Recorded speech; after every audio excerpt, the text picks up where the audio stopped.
တောင်ပေါ်မှာနေတာတဲ့ဘာမှမသေးကြဘလို့ဆင်းဝဲတော့နေတိုင်းဆင်းဝဲရလားဆင်းတာတော့တနေ့တစ်ခါလေး2ခေါက်3ခေါက်ဒီဆင်းရတယ်လောက်ကိစ္စလေးပါလေးရှိရနော်သေးရတော့မဝဲပါဘူးလို့နေတိုင်းခါတရံမှလူတာလေးတွေဝဲခုဆိုမနဲ့လင်းရင်ကိုစီမှာကော်ဖီဤကြကွေးလက်ဖက်ရည်အဲ့လိုမရှိဘူးပြကော်ဖီဝင်တော့ထုတ်ပေါ့ဟောအဲ့လိုပင်မှဲ့ကျွေးနေတဲ့ဒီအသီးလေးတစ်လုံးလောက်ခွဲစားလိုက်ရေလေးတောက်လိုက်ထမင်းလေးချက်အဲ့ဒါလေးစားပြီထမင်းလေးချက်ပြီးတော့ဟင်းချက်စီကလားဝယ်အဲ့ဒါနော်ဒီထဲမှာတော့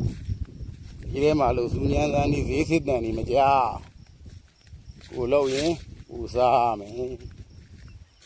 ဒီမှာပဲသီးလေးကိုရုံးမလေးသီးလေးနဲ့ကြောမယ်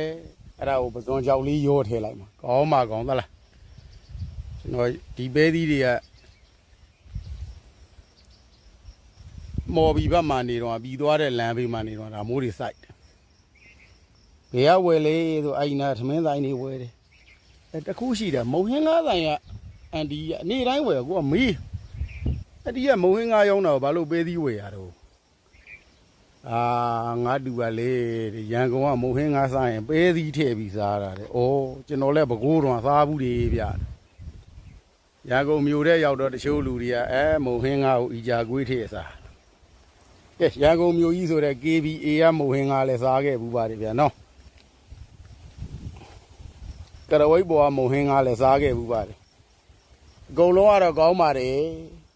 ဒါပေမဲ့ကိုချက်တက်လက်ရတော့ကိုကောင်းဆုံးပဲဗျာကဲကြော်လိုက်အောင်မယ်ဗျာအပဲသီးလေးရတော့အေးတိုက်တော့လွင်နေတာမင်းတို့ကောင်းနေတော့နာပြီးမှတ်ပေါ့ကွာအိုးတဲ့ရောက်ပြီဟော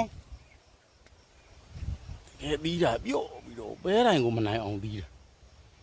ပါဆေးတွေကျွေးတော့လေဆေးရတော့တိတ်မကျွေးဘူးဗျာကျွန်တော်ကနွားချီးပုံတယ်သီးလုံးဖောက်ပိုးလေးတော့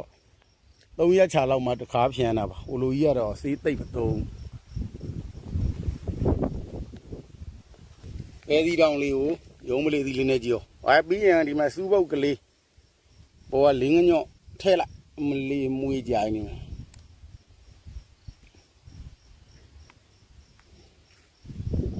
နောင်မြဒီလိုဟင်းဘာကြီးမို့ချက်ကြွေးပါအောင်တော့ဖြစ်သွားလိုက်ကိုပါကိုပြောပါဗျာ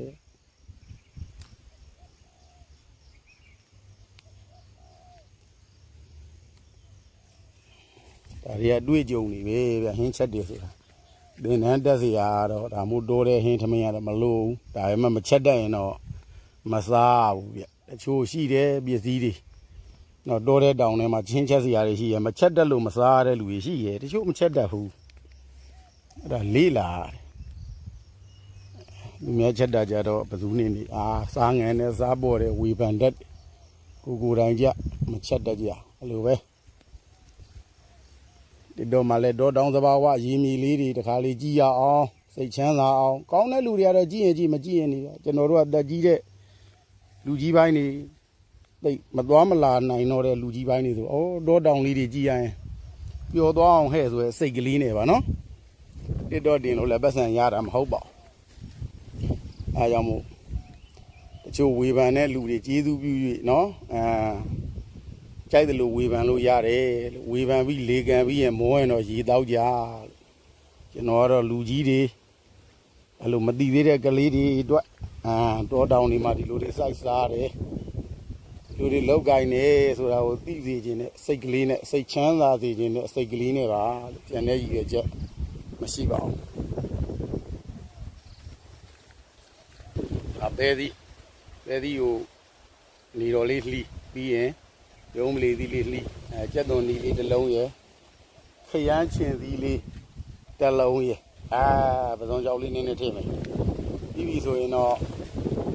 ပေါ်ကနေစူပုတ်ရော့ကလေးထည့်လိုက်ရင်တော့ကောင်းတော့ဟင်းတစ်ခွက်ဖြစ်ပါပြီဗျာရှေးတာကွာပဲသီးရလည်းတပီဝဲကြော်ရှောက်လဲသွားအောင်ဗျာကြောတွေစန့်ကုန်လိမ့်မယ်သလားနော်တုတ်တွေဆွဲကုန်မယ်သလားအိမ်လိုက်ဟိုကောင်လဲတူတူပဲလေထိုင်မောကနေကိုမစင်းတော့ကဲရုံးမလေးသီးရဲ့ပဲသီးရဲ့ကျက်သွန်နီရဲ့ရောလှီးပြီးလှီးပြီးဆိုတော့ပသွန်ကြောက်လေးထည့်မှာ ခရမ်းရည်ဒီတစ်လုံးနဲ့စီချက်ကလေးတက်တော်တော်ကြောက်ကလေးပွားသွားရင်ဒါလေးရောမှုလိုက်လို့ရတယ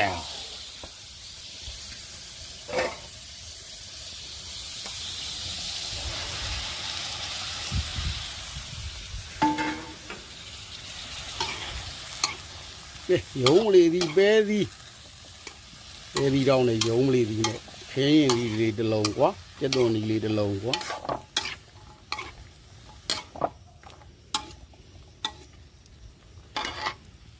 ဒီကြောင်လေးနည်းနည်းထည့်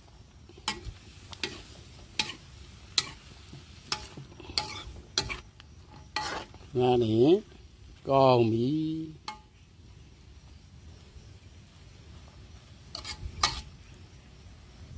တော်ထဲမှာတဲ့ခွေးလေးတွေကြီးတော့ဘာကြီးမို့လဲစောင့်ရတာပေါ့အေးစောင့်တော့ရတယ်သူရာသီဥတုကအေးတော့အဲ့ကြီးနေတာဒါလိုက်အိတ်လိုက်မဖြူလုံးဆိုရင်ပလက်လန်းလို့ဂျာမာတော့ရန်ငဲမောင်ဆိုကြည့်လိုက်အောင်မလေးတော့ကူအောင်မယ်သလားအေးလာရင်ငါပဲစောင့်လိုက်မယ်ကဲဒါဆိုစူပုတ်ရွက်ကလေးအုပ်လိုက်အောင်ပဲဗျာကောမကော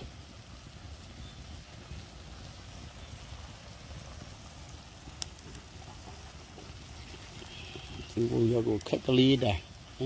ဟုတ်လိုက်ကောမကော